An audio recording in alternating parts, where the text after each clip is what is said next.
はい、アドーラです。今回の動画は英語について、英会話習得についての質問に答えていきたいと思います。よくね、英語教えてとか、どうやって英語勉強したのって聞かれるので、質問をいくつかまとめたので、それに順番に答えていこうと思います。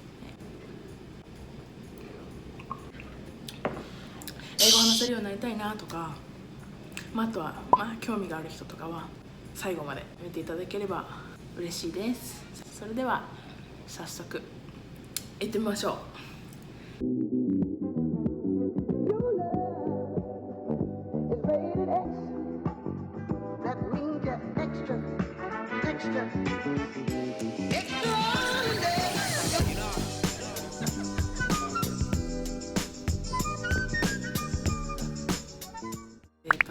私はバイリンガルです。もともとバイリンガルではありません。日本人の母に育てられたので、母国語は日本語で、アメリカに引っ越してくるまでは英語は全然喋れませんでした。普段はどのくらい英語を使っているか、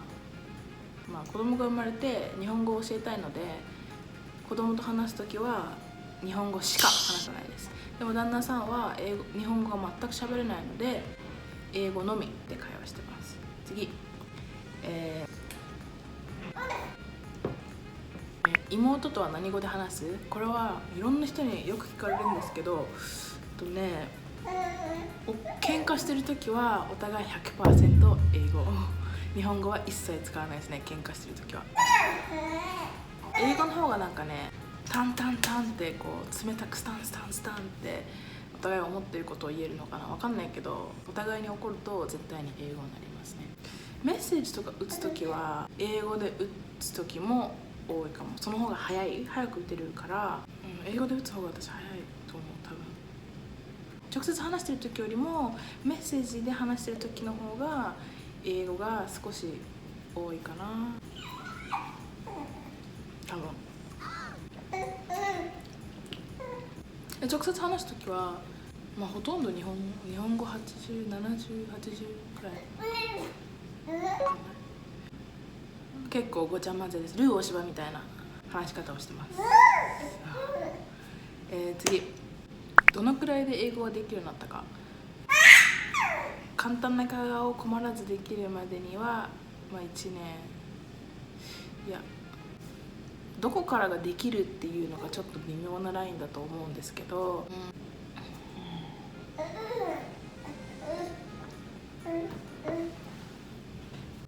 大学の4年間で私の英語はすっごい伸びたなって思います。高校の時のアメリカ人の友達とかと話す機会とかがあると、アドーラが英語喋ってるなんて信じられないって今でも言われます。だから最初本当にできなくて、Hi, my name is Adora って自己紹介してたのを、日本で習う教科書の通りに自己紹介をしてたのを今でも覚えてます。英語の習得で難しかったことは、A と the、th の使い分け。例えば I want a cup と I want the cup みたいな違いを使い分けるのにすごく時間がかかったのと、でも今でもね、フォーマルな文章とか書いてるとそういうところが間違ってたりとかする時もあるから、今でも完璧ではないですね。多分一生わかんない気がする。日本語にはないからわからないのかな。わかんないです。あと英会話、この英語じゃなくて英会話の習得で難しかったことは、ずっと自分の英語に自信が持てなくて、これは大学生になってからもかな。あんまり自分の英語に自信が持てない。例えば授業中に発言できないとか、会話するのも言いたいことあるけど間違えたら嫌だからちょっと言えないみたいな感じで、なかなか最初は話せなくて、自分から話したりできなくて、今思うとすっごくもったいないなって思います。やっぱりね、周りの日本人の留学生とか見てても勢いでも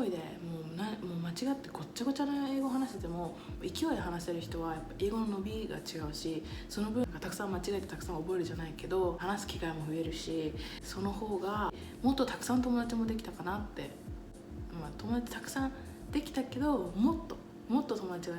もっと広がった世界が広がったかなって思います。あとは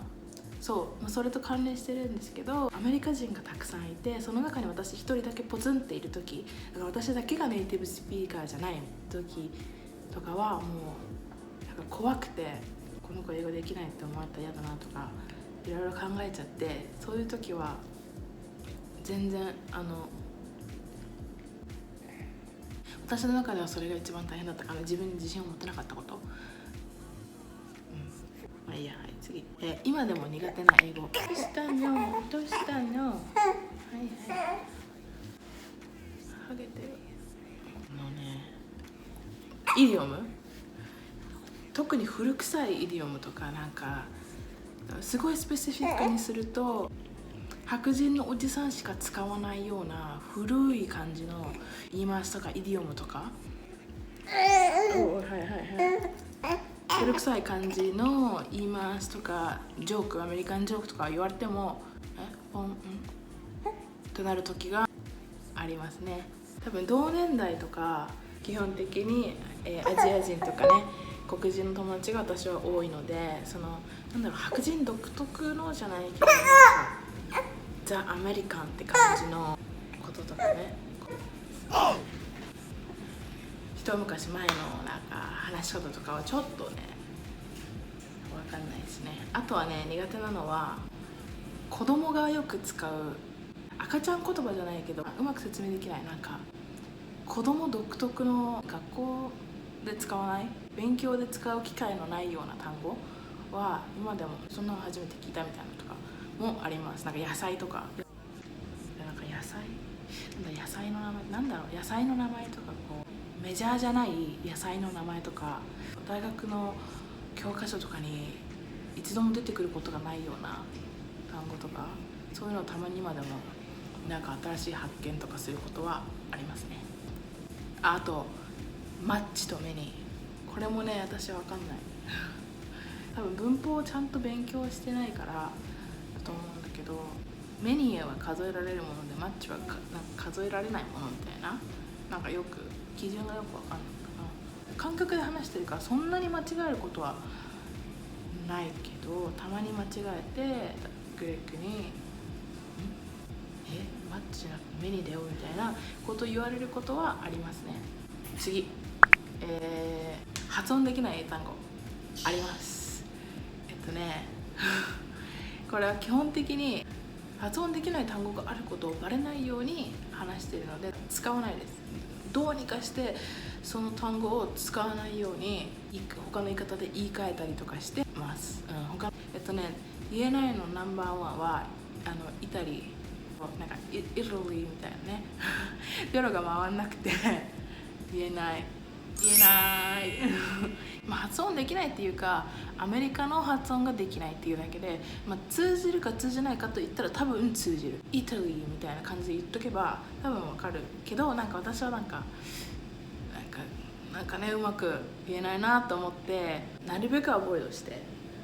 ますね。ごまかしてます。他にもね発音できない英単語ってたくさんあるんだけど、その話す時に瞬間でこれ言えないやつだって思ったらそこでパッて違う単語に変えてるから改めて聞かれるとあれなんだっけってなっちゃうけど結構たくさんあります。一つの単語の中に R と L が続けて入ってる英語とか L が多かったり L が多いのロリポップワールパーみたいな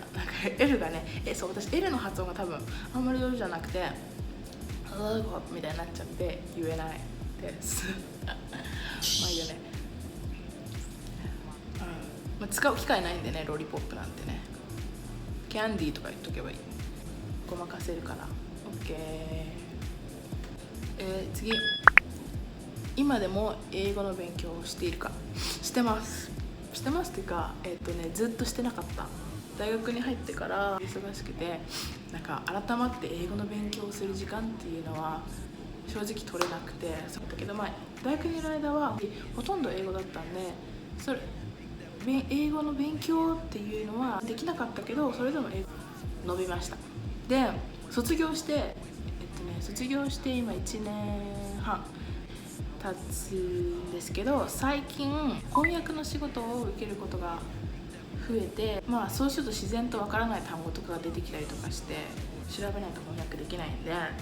調べて、そのついでにこうなんか書いて意味をね。最近気づいたのが、最近気づいたっていうか、英語の単語は英語で調べた方がなんかやっぱニュアンスとかがつかみやすいなって思います。翻訳するなら日本語で調べなきゃいけないんですけど、もっと英語を伸ばしたくて英語を勉強するんだったら、英単語を英語の辞書で調べることっていうのはすごい効果的だなと思います。今回はね、簡単になんか私がどのくらい英語喋れるとかギュッとまとめてみたんですけど、これからリクエストがあればいろいろ、例えば英語の勉強法とか英語を話せるようになるコツとかの動画も作ろうと思うので、興味のある方はぜひね、興味のある方はチャンネル登録をしてください。なんだっけ、ここまで最後まで見ていただいてありがとうございました。次の動画も楽しみにしててください。例えば This is a cup mug mug わかんないけど This is a cup yeah This is a cup なんかわかんなかった。例えばね、I wanna go to Italy みたいになっちゃうから、Oh, I wanna go to a なんだろうな、違うな。